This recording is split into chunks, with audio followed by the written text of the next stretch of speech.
Alright, hello everyone and welcome back. TommyKandu here. Sorry about that. Today we're going to be covering Dark Forest and Titan gear. So I don't have the absolute best gear out there yet. I've been struggling to get some of the HP to damage and stuff, but today's video is about best farming practices. So if you guys are trying to farm, pretty much what you want to do is get as many crystals as you can, and say you're stuck on a wave, do them as quickly as you can. You're stuck on a wave. I found it easier to run poison with a couple of white stones to destroy the third crystal. So keep that in mind, and that'll help you guys out a little bit. So if you can only get to 3 or 6 or whatever you can get to, just do what you can as quickly as you can, as many crystal clears as you can. So you do actually get virtually the same rewards. You get a little bit less Dark Forest coins, but if you can make it all the way to 10 with C27, you will get 90 schematic pieces and 90 schematic pieces, and you will also get let's see what we got here. Oh wait, wrong thing. You get 90 schematic pieces and like 250 some Dark Forest crystals. So it's definitely useful. But yeah, let's go ahead. We're gonna jump into a run. Any questions you guys have, I'm just gonna pick up a run with a random here. That way you can see that it's doable. And if you guys want to run with me, reach out. I can, with a little bit of help, I can do. If you got decent gear, I can help you get your 10s in. If you don't have your first clear yet, get with me and I'll see if I can help you personally, or I can have someone give you a helping hand on getting your C27 first clear. So without further ado, let's see what we do here in this run. I'll be throwing in some tips and tricks for you guys along the way. And I'll probably speed up a few of these waves. So I'll be right back. I'm gonna zoom forward a little bit and we'll see what happens. Alright, so as I'm playing here, I'm just trying to figure out things that I can throw in for you guys to help you all learn some stuff. And pretty much so the one thing that I figured I would mention to you guys is, say that you don't have a lot of Titan gear, you're running your basic maze sets, or even if you do have Titan gear and you're having issues being able to damage the tier 3 crystal, C3, as y'all can tell here, while I was testing this, I renamed myself C27 for a little while just to have fun, because that's all I was running. Even with my maze gear, I wasn't able to complete it, but I would get there, and most of the time if I didn't have someone with me that was able to carry it, I would literally just, I would just get there and leave on that wave to build up the resources to be able to get strong enough to get the job done. So I recommend you guys do the same thing. But the point of it was hunters. So Apex, Eternal, Hoplite, Arachna, Anubis, who else comes to mind? These are all high damage characters. Let's look through. Let me tell this guy who to go real quick.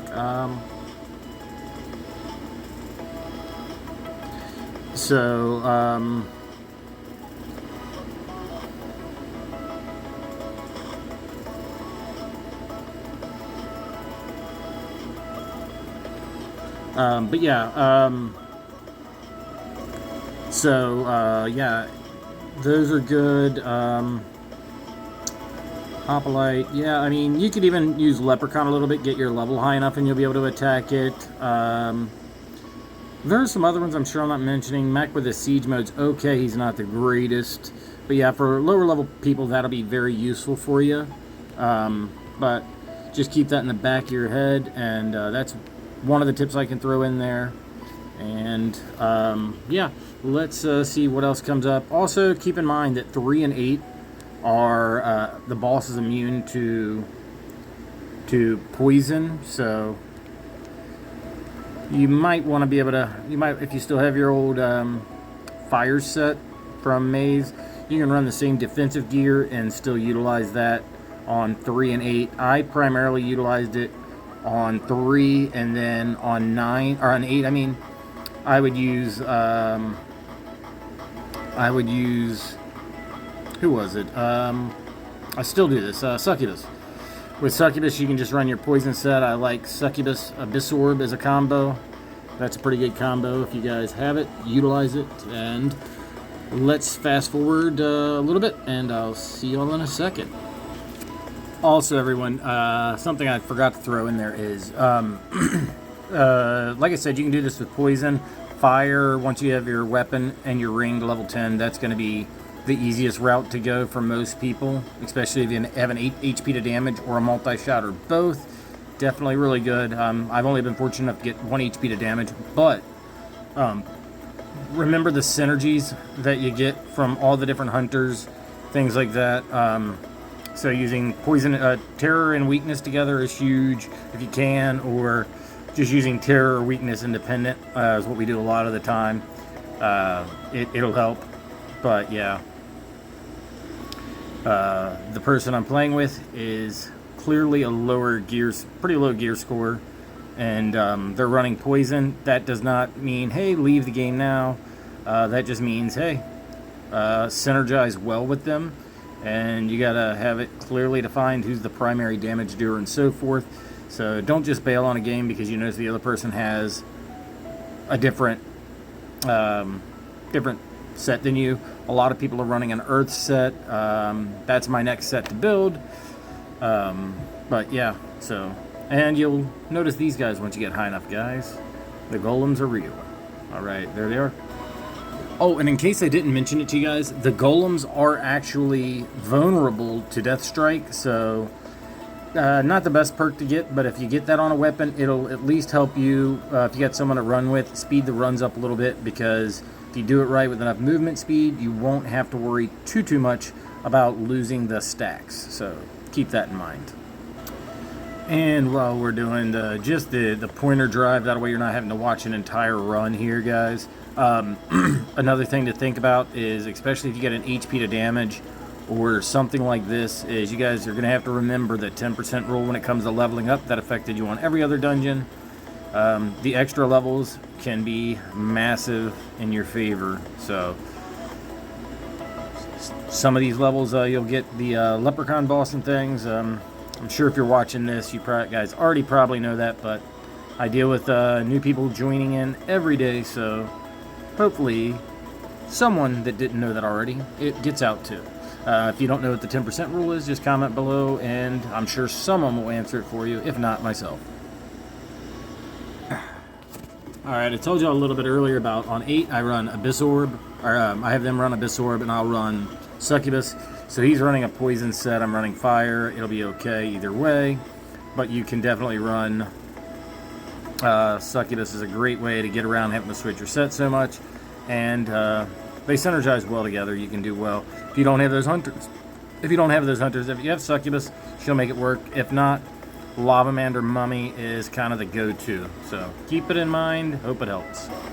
Oh, and because I forgot to mention it, if you wait until about the 4-minute and 10-second mark, that's when all your mobs should respawn. So if you're having issues with things and you need more levels, that's where you'll get them at. So that's your first point to focus on there. And we've made it to C10, or C27, floor 10. I like to gather up the entire map, or at least a good chunk of it, and take it out, and then drag the boss to the appropriate spot. So I'm going to demonstrate that a little bit here. All right. Now I have a very low, this is just a random I picked up, so he's not geared particularly the best, and I'm not picking the best perks here. I'm just going for it. One thing I've noticed, since I only have 1 HP to damage, that helps me out is if I make sure that I I run poison on my mender. I know it's not ideal, but I run poison on the mender. That way I can I probably should have taken the multi-shot there, but I run poison on my mender. That way I can steal some of their poison stacks, and I don't have to worry about them stealing any of my fire stacks. But let's get him down here where we want him. It's past the 410 mark, so it should be pretty easy. And let's see what happens. All right.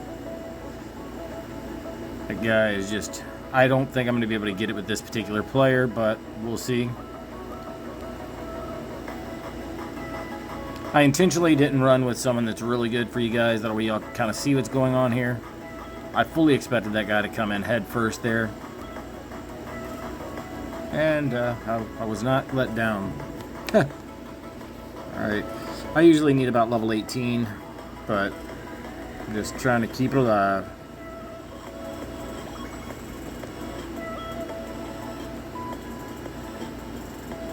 So I got it. Oh. He is standing way too close.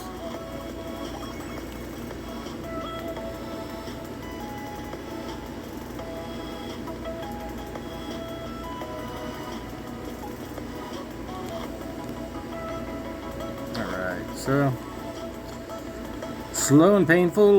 Let's see what happens, guys. So I was just letting him know not to stand closer than me.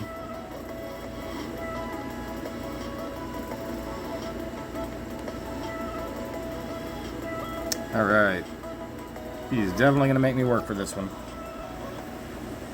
I'm going to pull him down here in hopes to lose less stacks. The goal is if you can, dragging him to this spot, even if the mobs get in, as long as you don't lose your stacks, it's a huge help. So. Right. Come in. And he is not staying in the bubble as I requested, which is making this a bit more difficult. Alright. They got in and we lost the stacks, but it is what it is. We'll see what happens here. Let's speed it up. Alright guys, there we have it. So we didn't get it. Bit of a playstyle issue. Like I said, it was random. We'll stick around and see what his gear score was, but he was having survivability issues, and there was definitely some playstyle issues. It could have been lag issues or desync issues. So that's possible. Yeah, he's brand spanking new. It looks like he didn't have any Titan pieces or anything. So shout out to Mirlock. Appreciate the run. Just a random from the queue. So hopefully this video was helpful and informative. As always, like, subscribe, and I'll catch you in the next one. Comment below if you need any help, tips, tricks, and feel free to DM me on Discord. TommyKandu out.